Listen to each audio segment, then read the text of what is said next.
guys? It's me, Yasu again. Hope everyone had a great day. Thanksgiving. Oh my God. I hope everyone had a great New Year's, a great Christmas. Sorry for not recording much. I've been busy. Young nigga's now 18. I'm chilling. I'm still in high school though, sadly. But also on other news, I got into Kennesaw, so your boy's going to college.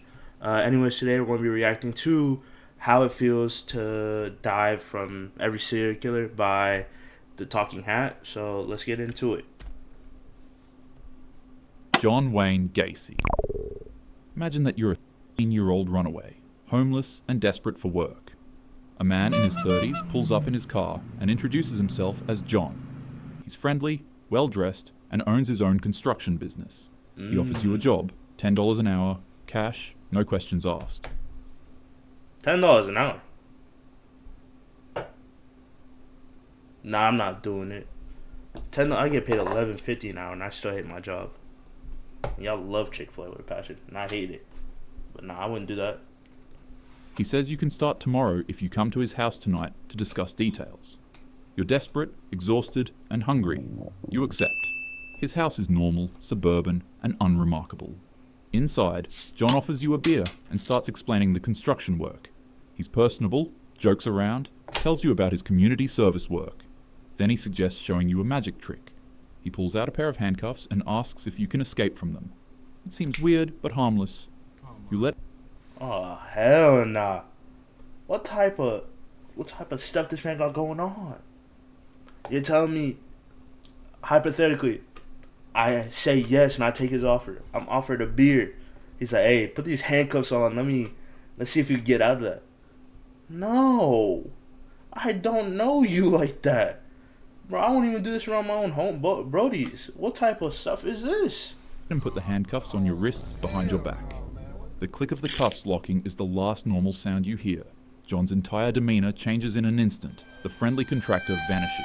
He forces you to the floor and ties your ankles. You're screaming, but there's no one to hear you. His neighbors are too far away, and he's soundproofed the room. He places a rope around your neck, tied in a specific knot.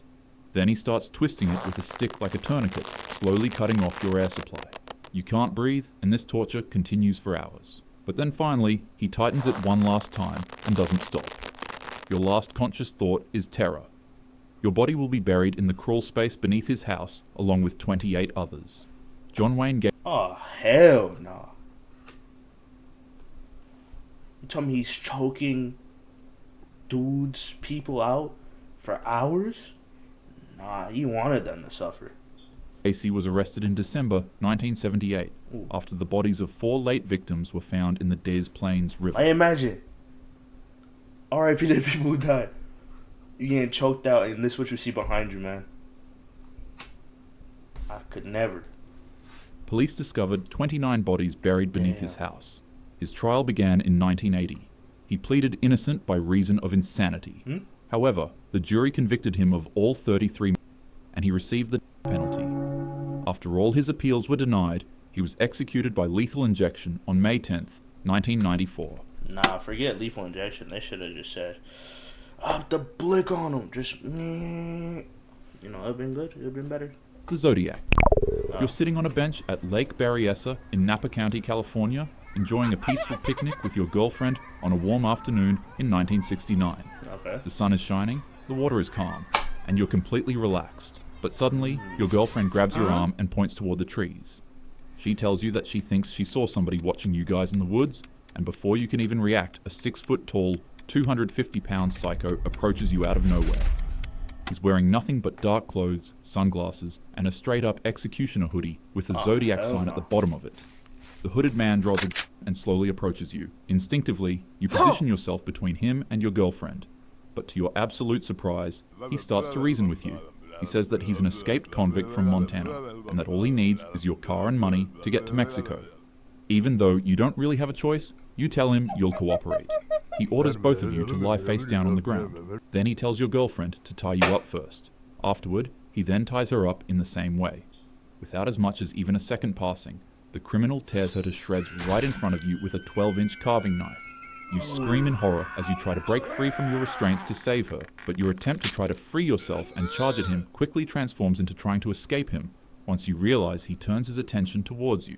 A plunges his weapon into your lower back, then your upper back, then above your ribs, and he doesn't stop. Eventually, as you lie on the ground gasping for air, you watch as the man leaves a note on the side of your car. It'd have a zodiac sign on it, with the dates of 3 recent and the words, "Buy knife," written besides them. This is what happened to Brian Hartnell and his girlfriend Cecilia Ann Shepard. Luckily enough, Brian would survive the encounter, but his girlfriend sadly would pass. Brian would describe the criminal to police officers, but the Zodiac would never be caught, and he'd go on to claim anywhere from 5 to 37 more victims, leaving behind cryptic notes like this. I like killing people because it is so much fun. It is more fun than wild game in the forest, because man is the most dangerous animal of... This nigga put triangle UB equals square half backwards KO. What the hell? I understand like numeric code, but what the hell is this man doing? Oh, I don't know. All. The Butcher. Imagine you're a 4-year-old waiting at a rural train station in Rostov, Soviet Union. Imagine you're a 8 to 4-year-old, 4 to 8-year-old, 18-year-old. Waiting at a rural train station in Rostov, Soviet Union in 1984. A middle-aged man in glasses approaches you, soft-spoken and grandfatherly. He says he knows a shortcut. This dude. And where is it? And this dude look too much alike. Like, look at him. And then look at him. Tell me there's no similarities. They look the same. Through the woods to the next town and offers to show you the way. You're running late and he seems harmless, so you follow him. The forest path gets darker and colder, and you begin to feel uneasy when suddenly he grabs you from behind. His strength is pretty shocking for his mild appearance. Suddenly, throws you to the ground and starts slashing with a knife he pulled from his coat. The attack is nothing short of animalistic. The butcher your hands, chest, mouth, skull, eyes, and face. Yo, what is this transition? No. The butcher your hands, chest, mouth, skull, eyes, and face. Oh, nah. You try to scream, but pain cuts your voice short, leaving only faint, rattling breaths. The attack lasts only minutes, but feels like hours. As you're losing consciousness from blood loss, you see him doing something unspeakable with the knife to your body. Your last sensation is the indescribable horror of understanding what's happening, but being too weak to stop it. Andrei Chikatilo murdered at least 50 people between 1978 and 1990. He was eventually identified as the chief suspect of his heinous crimes and arrested. While in court, he was kept in a cage because of his erratic behavior. On one occasion, he pulled down his pants and in front of the court. He was The man. Oh, nah.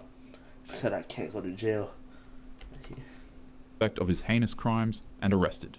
While in court, imagine he was kept being in a the cage. judge. You see this man right here stand up and start jorking it in front of you, man. Like he's just beating this shit in front of you, man.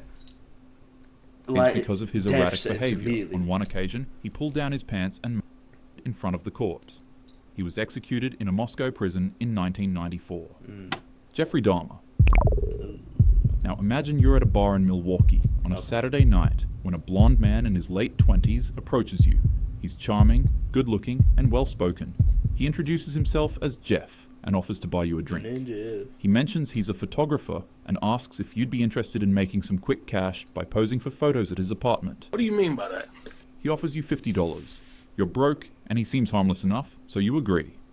His apartment is at 924 North 24th. Hey, if someone offered me $50 to take photos, I'm going. I'm sorry. $50 for photos? I'm going. 5th Street. It's neat and surprisingly clean. He offers you another drink, a strong rum and coke. You take a few sips, and within minutes, you start feeling dizzy and disoriented. Your vision blurs. You try to stand up, but your legs won't work. The room spins. Jeff is still talking, but his voice sounds distant and distorted. You collapse onto the couch. Then you wake up hours later. But something is wrong. You can't move your arms. You're handcuffed to something. Your head is pounding and your mouth tastes like chemicals. Jeff is standing over you now, and his demeanor has completely changed. The friendly photographer is gone. What remains is cold, empty, and calculated. He doesn't yell or threaten. He just tells you calmly what's going to happen. He's going to strangle you until you pass out. And then his freaky is going to take advantage of your unconscious body. If you wake up, he'll do it again, but eventually, you'll stop waking up. Your last conscious thoughts are of panic and confusion as his hands wrap around your throat and the world. Your last conscious thoughts are you getting backshots by that man. You gonna wake up after being knocked out and just see him doing your shit in, and you're done, and then he's gonna knock you back out, and you're never waking up after that. The world goes dark for the final time. In the same manner, Jeffrey Dahmer murdered 17 young men and boys between 1978 and 1991. He was arrested. Didn't he also eat the niggas? I swear I heard someone say he also ate some of the people. In July 1991 after one victim escaped. Harold Shipman. Imagine you're living your bonus years alone in Hyde, Greater Manchester. You've been feeling tired lately and short of breath. You call your family doctor, Dr. Harold Shipman, a respected general practitioner who's been practicing in the area for over 20 years. Okay. He makes house calls, which is rare these days, and he's always been so kind and attentive. He arrives at your home within an hour, black medical bag in hand. He takes your blood pressure, listens to your heart, and asks about your symptoms. He tells you it's likely just a circulation issue, nothing to worry about, but he'd like to give you an injection that will help. You trust him completely. He's your doctor. Completely. He prepares a syringe from his bag. You barely feel the needle go into your arm. Within seconds, a warm sensation spreads through your body. You feel relaxed, peaceful, almost euphoric. Dr. Shipman is asking you questions, but his voice is getting farther away. You're so tired suddenly. Your eyelids are impossibly heavy. You try to respond, but the words won't come.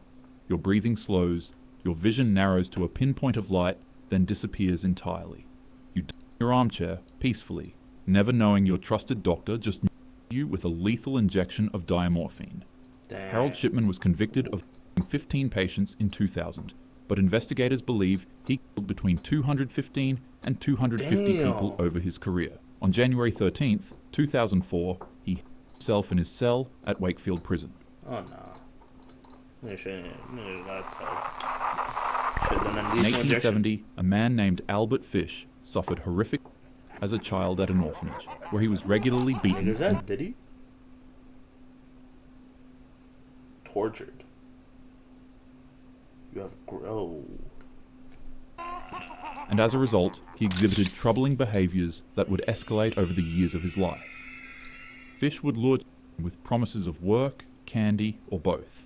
And in 1928, while pretending to be a wealthy man visiting a family's house to hire their son for work, Albert would convince the parents of named Grace to let him take her to a birthday party. Albert would convince the parents of a 18 through 7-year-old. Okay. Named Grace to let him take her to a birthday party. He didn't spontaneously do this, however. He was only able to take them after building trust and warmth with the family. And as you could guess, there was no party. He took her to an abandoned house, strangled her, dismembered her body, cooked her, and ate her. 6 years later, Albert would send the family a letter saying this: "On Sunday, June 3rd, 1928, I called on you and brought you pot cheese with strawberries. We had lunch. Then Grace sat in my lap and gave me a kiss on my cheek. It was at this point that I made up my mind to eat her." The rest of the letter is disgusting, repulsive, and detailed.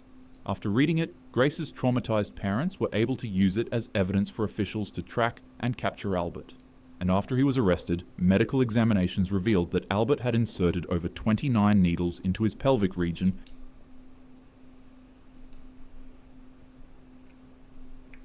Our fish is extreme self-harm. 29.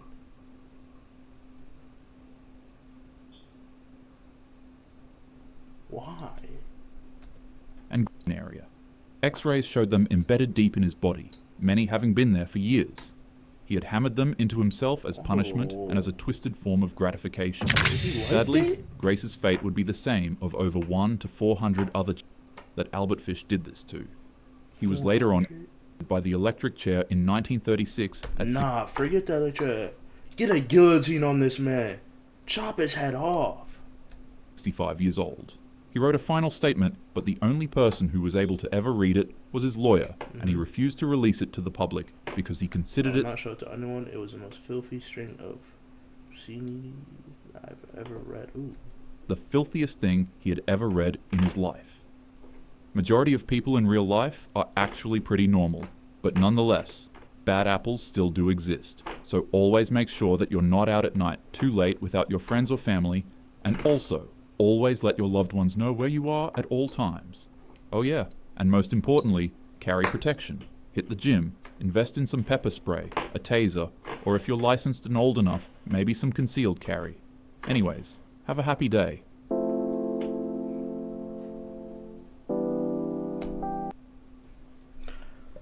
Thank you for watching the video. Have a great week. I know school starts for majority of people. Next week is for college students. Do good in school. Finna make 2 more videos after this. Have a great day. Peace and love. May God bless. Adios.